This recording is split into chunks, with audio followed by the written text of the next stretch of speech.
Hi, and welcome to the F Word. I'm your host and racing driver, Daniela Sutton, and I'm exploring the world of extremely fast females. So, this podcast today is a very different one indeed. So, Stacy, I have with me here, Stacy Copeland, has to be fast with her hands and fast with her feet. Welcome to the show, and international footballer and boxing legend, Stacy Copeland. So, for everyone at home and listening, can you tell us a bit about yourself? Yeah, I had two loves as a kid, which were football and boxing.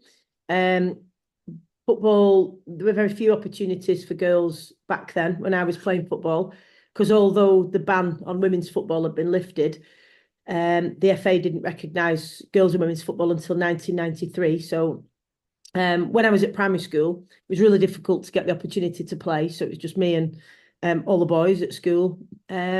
But eventually opportunities did open up in the sport. Boxing, I had very obvious influences in my family because my dad was a boxer and my granddad ran our gym. So they took me in from being very young and I just loved it straight away. And when I thought I'd be able to start boxing, that's when I learned that it was illegal in this country for females. And that wasn't changed until 1997. So I went into football and then came back to boxing later, although I did keep up with my boxing training throughout my football career. So I got very fortunate to have two careers in two sports that I loved. And since retirement, I've stayed in sport predominantly, commentating on the boxing and doing some, different types of presenting work in boxing. I also present on radio, predominantly for football and rugby league. I've done some mainstream radio as well. And also, I set up a charity, Pave the Way, which is about challenging gender stereotypes for girls, boys, men, and women. And I do lots of public speaking, which is a deep passion of mine. So yeah, I do lots of different things, and it's different every single day, but I really enjoy that. So yeah, that's what I'm up to now. Fantastic. And that's a great story and how you've like persevered and stayed with determination despite the bans being on football and boxing. Um, so what was it like, I suppose, growing up with the boys and just doing the football with the boys at school? I didn't really think about it, to be honest. I just they were my mates, and it's all I wanted to do at playtime and lunchtime. It wasn't until our first proper game where I'd been for a trial for the team, and we're playing our first proper football game, like against another school. So we all had like our matching kits and a referee and proper goals and all of that. Um, and You weren't allowed to play with the boys at the time in proper games, and so a parent and a coach on the other team recognised that I was a girl partway through the game and shouted across the pitch that I'd have to leave the game, which I did, and I didn't have the words to articulate how that felt at the time, but I felt humiliated for just doing something that I loved. But it didn't deter me. In fact, I went home and asked my mum to get me a short haircut so that I could pretend to be a boy. I was given a boy's name and I played on the team, and that was it. That was all right, other than kids saying, "Why do you want to be a boy?" And of course, I didn't want to be a boy. Excuse me. I just wanted to play football, and that was the only way that I could at the time. So um, prior to that, I didn't really think of it as me being a girl and them being boys. Who were just my mates, and we all played football. But then after that, obviously, I was fully aware that it was gonna be a problem. So when was it that you joined a girls' team or a women's football team? The first girls' team was Stockport County, and I went when I was 11, and it was just an amazing feeling, really, sort of finding your people, if you know what I mean, because I'd not really come across any other girls who were like me at that point because there were so few of us.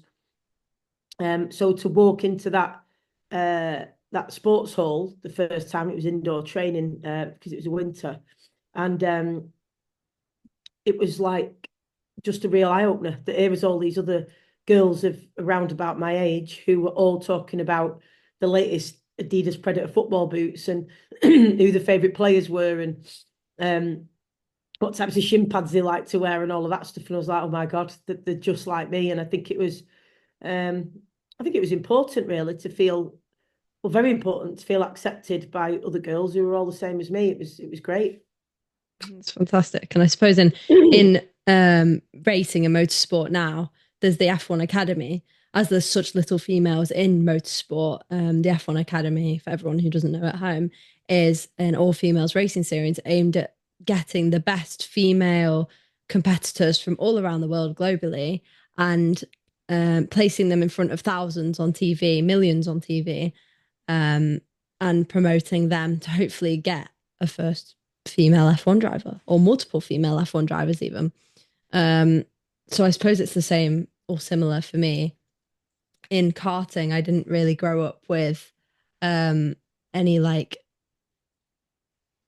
that not that many females in karting. So in indoor karting, I think I was like I was a one girl out of a group of boys, and I didn't really see it as um, it was I was a girl. They were just my mates, like you said. They were just my Yeah, friends, and I'd mess about with them. Um, and I think I had a conversation with my dad saying, "I want to be a boy," and my dad's like, "Why do you want to be a boy?" And um, I'm like, "Well, I like everything that boys do." yeah, Um, and my dad's like, "You don't need to be a boy to like things that boys typically like. You can still be a girl. You yeah. can still be feminine. You can still have long hair. You can still wear dresses. You can still be a girl whilst doing what you love." Um, so I suppose it was just like childish mind thinking, like then realizing, oh, why am I the only girl that's doing this?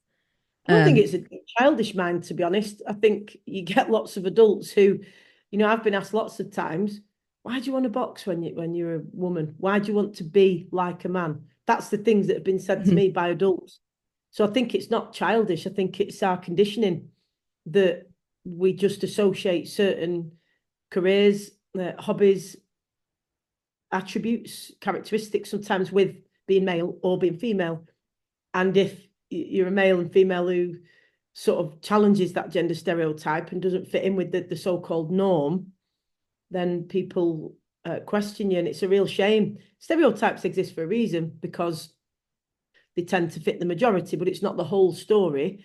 And also, when somebody doesn't fit the stereotype and indeed they go against it, we ought not to put them down. That's the last thing we should be doing. We should be encouraging them because that's great. So I think getting that message out to people as early as possible, like, in childhood, that there shouldn't be stuff for boys and stuff for girls. If you love something, if you're good at it, if you enjoy it, you should be able to pursue it with your whole self. And that's how it should be, because those negative social cues, and like that happened to me on the football pitch that day, it makes a lot of people just not pursue that thing they love at any age. And that's really sad, because imagine my life and your life without sport. Wow, it's taking away a massive chunk of who we are and everything that sport has given me. It'd be awful to think that would have stopped me and I wouldn't have had the life and experiences I've had I not pursued that love of sport. So it's crucial that we get that message out there. yeah, of course. And I think I played, well, I know that I played on a all boys rugby team when I was 9. Um, So when I was 9 years old, I played on an all boys rugby team. And I didn't really see it as, oh, I'm the only girl. I was actually one of the quickest. I was a prop forward. I was one of the quickest and I could power through the boys and I could score tries, just like the boys would. But then obviously you get to the age where you kind of grow out of it and you have to split up um in a physical sport like rugby because it's just Yeah, of course. not safe. Of course. And I think I also quit early to pursue my career in racing. I asked my dad if I could go racing again and I could do karting again. And he said, "Well, if you want to go karting again, then we're gonna do it properly, and we're going to do it properly. Um, and that means we throw everything at it. And that I'm 100% sure that that's what I want. So here I am now. I'm a BRSCC Fiesta Scholar of 2024. Um, and I've won a championship in Total Karting Zero, and that's my whole life. Um, without being told, oh, why are you a girl doing Yeah. boys sports? Because I don't think I've ever been directly told that. Someone might have made a comment, but I've just brushed it off because I don't recognize it as that. when I'm Yeah. in my helmet or my suit or in my car, I don't see boys around me. I see racing drivers Well, I because also of don't the see racing. myself as like two different versions of a female.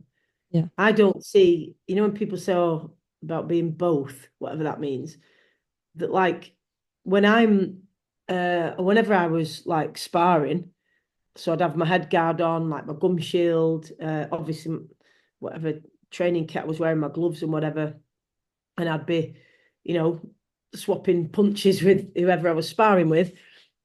But then if I go to like an awards evening or an event or something, I'm going to dress appropriately. I'll have makeup on, I'll have my hair done, I'll be dressed in a formal occasion wear, and I don't feel more or less of a woman with either. I just feel I'm dressing appropriately for what I'm doing.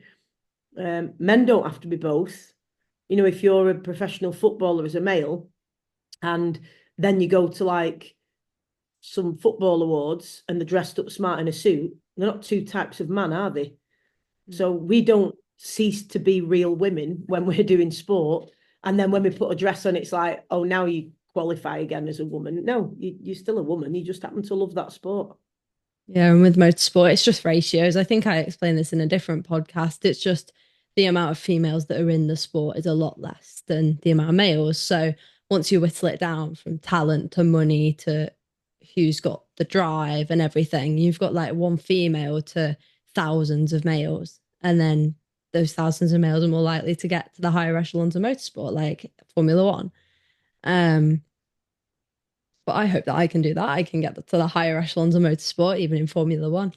Um, Obviously, with initiatives like the F1 Academy now, that's fantastic because it's pushing women out there and it's showing that we can compete at high levels of motorsport um, with the men because we can. And I know that we can because I came fourth in a championship, in a karting championship, the Daniel Ricciardo Series UK Championship. I came fourth out of around 35 drivers. And there were three or four girls in that championship. So I'm beating the odds there. So I know that girls can push forward and do it, just like you do in your sport. Um, so now I'm going to move on to the difference between your two sports that you do. So how do you find the transition between the football and the boxing? How is it? Is it dissimilar or? Well, I've been retired now for 4 years, but the transition from football to boxing seemed quite natural to me, but that's because I did both sports growing up and I'd never stopped my boxing training throughout my football career. So it's not like I literally went from, I finished that sport and I started a brand new one. It wasn't like that at all. Boxing had always been part of me and I'd always done it. It was like my other sport, if you like. So actually making the transition wasn't difficult at all. In terms of the differences, I guess at first I thought, oh, it's going to be really weird because with football you play every week, and I thought with boxing you might not like you might fight and then not have a fight for like 2 months and whatever, and it's going to be weird, but it doesn't work like that. Like you're always working towards something. You've got stuff to work on in the gym. You build up to your fight date and then you ease off after and stuff like that. So the time flies, and I guess what I loved about boxing is the opposite to football, because what I loved about football is that when that whistle goes, you as a team are all aiming for the same thing together. You're all in it together. In boxing, although you're definitely part of a team, once the bell goes, the competing bit you have to do on your own versus your opponent. And there's something that I really liked about that too. So the things that make them very different are what I loved about each of them. Yeah, of course. And I suppose that you're boxing and being on your toes and having good agility and being quick would have assisted your football as well. So they probably went hand in hand to There's help lots you of get footballers better. who've gone to boxing next. Actually, lots of boxers who had trials as youngsters and stuff with top clubs and ultimately, went into boxing. So they are. But then obviously, football is our national sport. So most people who enjoy sport have had a go at it at some point. But yeah, there's plenty of boxers who are really good at football. Yeah, of course. And You said before about the bell and the difference between when the bell goes, it's just, although you're a part of a team, it's just you out there like performing for yourself. And as you stand toe to toe with your opponent, it's all the effort and work that you've put in that leads to that moment against your opponent. Whereas in football, it's very team based. Like you're all a team on the pitch and you're all going for the same thing, like you mentioned. So, what is it like? Because obviously, standing in front of loads of people as a boxer, that must be quite nerve wracking um, compared to being on a team and performing together as a football team. Yeah, I think the nerves are very different. There isn't anything like the nerves in boxing, not that I've experienced anyway. There's nothing like waiting on the day to start getting warmed up because it feels like it just takes forever. Once you get started with your warm up, you kind of, you're in that mental space then of focusing on what you've got to do. And just before you're waiting to go out for the ring walk, it's like unbelievable adrenaline. It's like electricity through your veins. And then once you're in the ring, yeah, it's pretty incredible those moments where the referee will give you the final instructions, and then you go back to your coach, get your last couple, your last word or whatever from them, and then that's it. The ring clears. It's just the referee, you and your opponent, and that's it. And there isn't anything like that adrenaline, and all your senses are alive. It's phenomenal. The only time those nerves really come close with football, I think, is when you take a penalty, because that's when you're in the spotlight. And although you're part of the team, you're doing that that little job on your own. But other than that, I didn't find the nerves in football. Obviously, I was very nervous a couple of times, like when you've stepped up and it's a new team, or my first England trials and all that. But it's still different to boxing. How do penalties work in boxing then compared to No, in sorry, in football? football. Yeah. Yeah, the only similarity in terms of nerves is taking a Mhm. penalty in football to boxing. But even then, it's not, it's not quite the same, because with boxing, you have weeks um, building up to a fight with another human being. Most people don't do that. If they do ever have a fight, it's really quick, and it's happened like all of a sudden for whatever scenario's just arisen.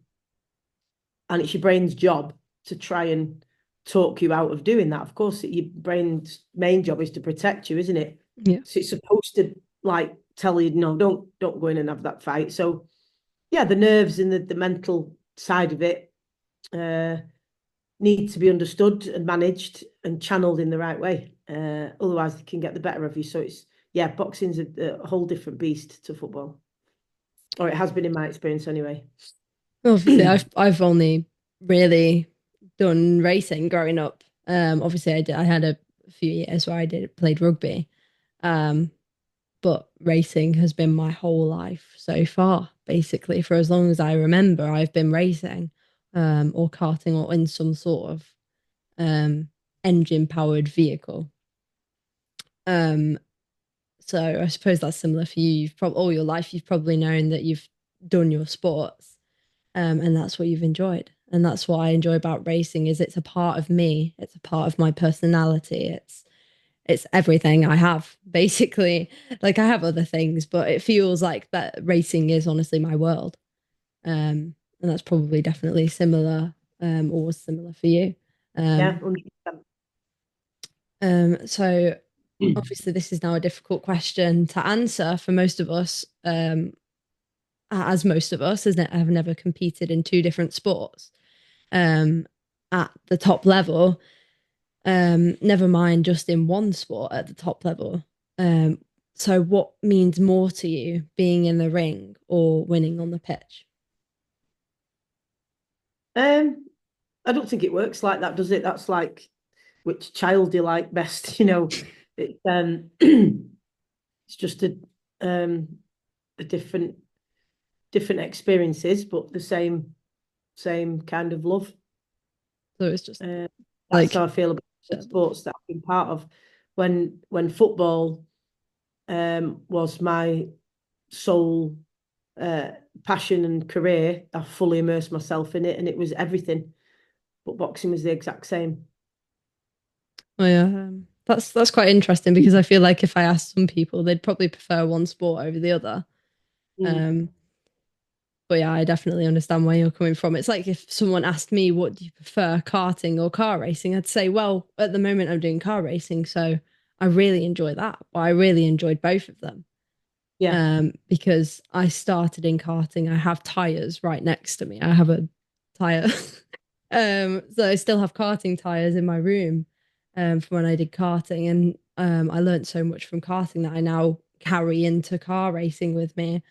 So I think if someone asked me that as well, it'd be a hard question for me to answer um, because I enjoyed them both and I enjoy them both equally. But I do definitely really love the car racing because it's just that next step up racing on the tracks that F1 drivers have raced at, like Alton Park and Silverstone and Donington Park and all these big tracks is just great to be on. So I talked about my achievements before. So let's talk about your achievements. You have many accolades and congratulations on being crowned super welterweight Commonwealth champion. Is that right? Yeah. And the first ever British woman to win a Commonwealth title. So how many opponents did you face on the way to winning this title? Well, just one. You just have to beat the one who either already has the title, or if it's a vacant title, then obviously the two of you fight for that title. So in the amateurs, it's very different. So on the way to the European final, I had 3 fights, and then the fourth fight being the final. So that was 4 fights for a medal, and that would be the same typically in most tournaments. You'll have like whatever, last 16, and then a quarter final, semi, and a final.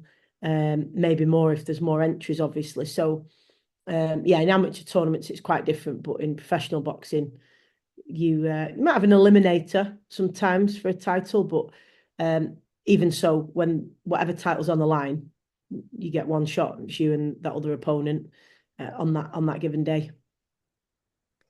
Well, so that must be fantastic. And what means the most to you? Is that your like greatest achievement? Does that mean the most to you? Or is there anything else like that means the most to you in like your I accolades? think in terms of the Commonwealth title, yeah, of course, because it's great in some ways being the first to do something, because it hopefully opens those doorways for others. I think also with the Commonwealth title, because they didn't get a belt straight after it, because they didn't have one for women at that time, because when I got back from winning the Commonwealth title in Zimbabwe, I spoke to the head of the Commonwealth Boxing Council and asked about the belt, and they explained that they'd had a replica belt for women and a real belt for men, and the manufacturers had stopped making the replica belt. So basically there wasn't one, which obviously is awful. And then I sort of said, well, it wasn't quite what I had in mind, not getting the belt. That's the point, isn't it? In sport, you get that trophy, that medal, that belt, whatever it is. So not having it after the fight was really disappointing. But what was much worse that was coming back to Manchester Airport, and so many of mine and my coach's friends and family being there and not having the belt to share with them. So I explained this, and I said, nothing we can do about what's already happened. How quickly can I have a real belt? To which I was told, well, you can have them within a couple of weeks, but they're quite expensive. So unless you've got a sugar daddy, you probably won't be able to have one, which is really difficult to put into words, that burning sense of injustice when somebody speaks to you in that manner. So I said, this can't happen to a future female champion. So they agreed to make a women's Commonwealth title belt, which obviously I received the first one. And I've seen that belt now obviously be handed to many female boxers since. But particularly last year, I was commentating on a women's Commonwealth title fight and got to actually see, a fighter have that moment, have her moment, which was Emma Dolan. And it was just wonderful, because you don't always get to see the change that you've been part of. So yes, winning the title was a big achievement, but making sure things were better for the next generation coming through is equally, if not bigger, achievement. But overall, I would say any time that I can use my experiences in sport or you know, in or out of the ring or on or off the pitch in any way to have a positive impact on others, maybe inspire people, whatever it may be. That will always be my most important achievement. Well, it's a fantastic achievement anyway. And it's great that you've kind of altered the future with your inputs um, so that women do have, rightfully so, the belt after winning the Commonwealth title.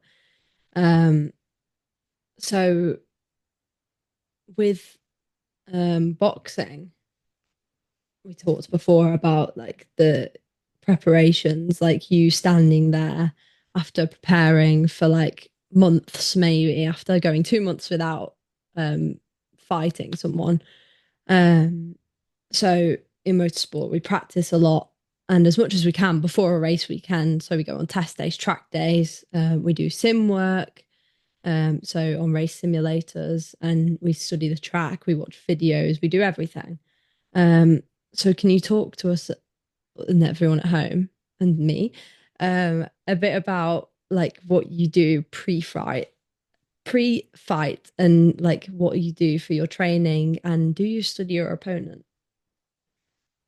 Everyone's different. Some people like to watch their opponent a lot. Others like to see a very quick snippet of them. Others don't want to watch anything at all, and they'll just go off what their coach advises them.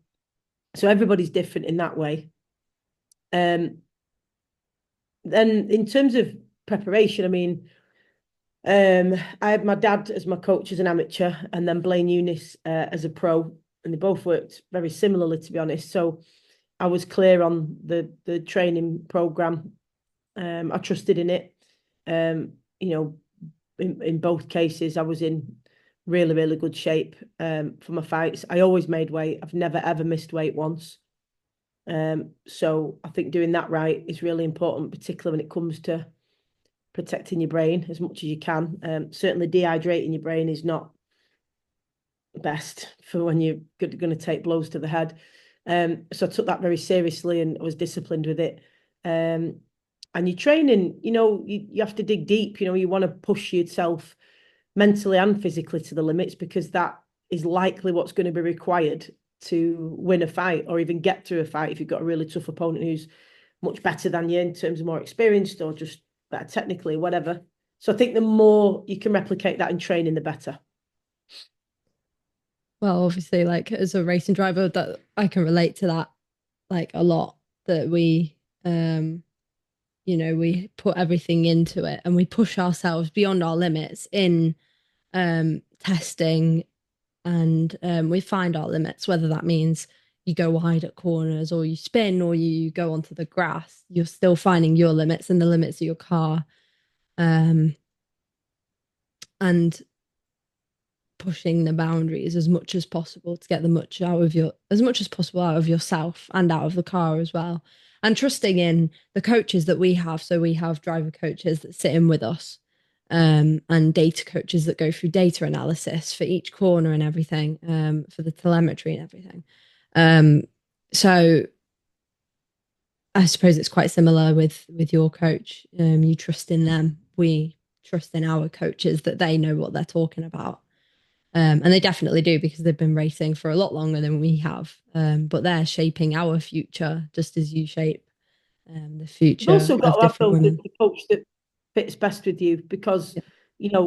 you can have coaches that get really good results. They've got loads of experience. They know what they're doing, etc. But if they can't communicate that in the way with you that works best for you, and they don't get a proper understanding of when to hold you back, when to push you, the right things to say, the way to get you in your best mental state for competition, then it doesn't matter what they know or how long they've been doing it. And it's not necessarily, about a perfect way, because there is a wrong way. You can't say there's no right or wrong. There are wrong Mm. ways of doing certain things. Of course there are, but there's ways that'll be better for, might work great for one athlete and the other athlete just doesn't relate to them at all. So I think you've got to also have the right coach. It is about communication and relationships, and that's important too. Yeah, of course. And I've had multiple different coaches over the time. Um, in my racing, and I've actually loved every single one of them. To be fair, I've got on well with a lot of them. There's definitely some that I've gone better with than others, but they've all been fantastic at what they do. And as long as they tell me where I'm going wrong and where I can improve, then I don't mind who I have as a coach. Um, I feel like I'm very flexible as a person in like that area. Um, so many of us experience setbacks as well during our sports, and um, we try to overcome them, and we do persevere with them, especially as a professional. So have you experienced any like setbacks that you've had to overcome during your time as an athlete? Yeah, of course. But injury wise, 9 surgeries, 12 broken bones. Every injury was horrible. It takes your identity. It's a lonely place to be. You don't know if you're going to come back the same. And you can't do what you love and what you live for. So it's always a difficult time. So injuries, losing sometimes. Sometimes you can sort of take it, depends what competition it comes in and what stage and what's on the line with it. Sometimes you can go, okay, well, that one was a tough one, but I can see what I did wrong. I can learn from it. Others are just devastating. It's just the way it is. So they can be really tough to come back from. Then there's external things, such as when they announced that women's boxing would be in the Olympics, we assumed there would be equal weight categories, and we were just so excited that that was going to be an opportunity for us, only to learn that there would only be 3 weight categories for women. So if you didn't fit into one of those 3, then it wasn't going to be an opportunity for you. Devastating setback again. So there's been loads, as as you would expect in a very long career over 3 decades in sport. There are going to be setbacks, but sport is one of the best things in the world for teaching you lessons, and one of them is how to manage situations that are out of your control, focus on what you can control, find a purpose in it, find a positive in it, and find a route through it. And that applies to every other aspect of life. So the things that we learn in sport through that are applicable everywhere else. So we're all really fortunate to be part of it. Definitely, that's what I love about sport as well. And it's been fantastic to talk to you today, but I believe we're not Thanks for running having out of me. time. No, thank you for joining me on the podcast. It's been great to learn about your role and your experience during sports, and it's quite inspirational as well to hear your stories and how you persevered and carried on, even though you experienced setbacks or you weren't allowed to compete in boxing because it was banned, or you got hushed off a pitch because you were a girl, and the ways that you overcome that. So you got a haircut just so you could pretend you were a boy because you really loved it. That's quite inspirational in itself. So once again, thank you so much. And this is the F word. Thank you for listening and for tuning in, and see you all next time. Please share and subscribe and download to the show as we explore the world of extremely fast females.